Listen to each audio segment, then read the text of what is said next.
I hope that pictorial tour of the Portland Hindu Temple was helpful to you and helps you to begin to bring together some aspects of what Hinduism teaches, especially about the various gods.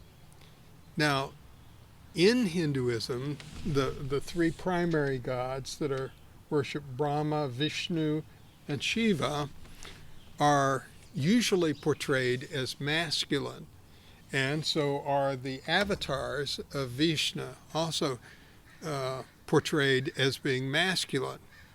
However, there is a long tradition in um, Hinduism of worship of the great mother called Devi. Uh, Devi just means a goddess.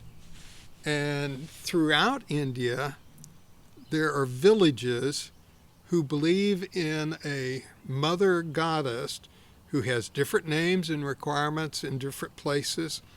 She has priests from all the different castes. She, in many cases, requires animal sacrifices and has crude shrines, not usually temples, but heaps of stones. Uh, Now, the great goddess can appear in many different forms. So, the last picture that we saw in the Portland Hindu temple was the goddess Durga. Durga means awe-inspiring, distant, and is frequently represented, as she was in the picture I showed you, with 10 arms and full of implements to destroy evil.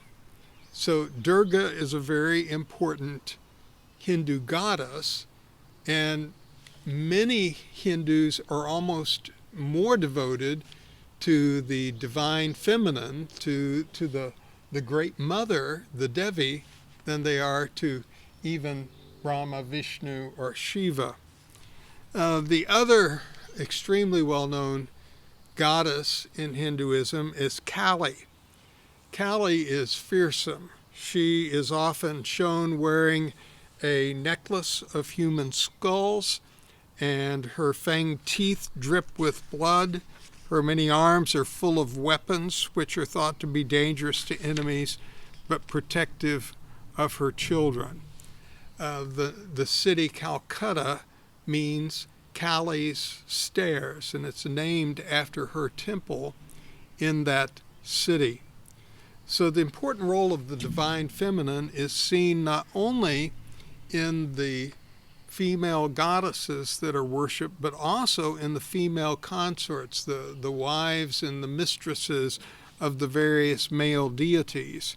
In fact, they are so much a part of the male god that the gods cannot be active without them, and thus they're called Shaktis or energies, because they allow the male gods to be effective in the human world. So we saw with Rama that Sita is his Shakti, and so they're almost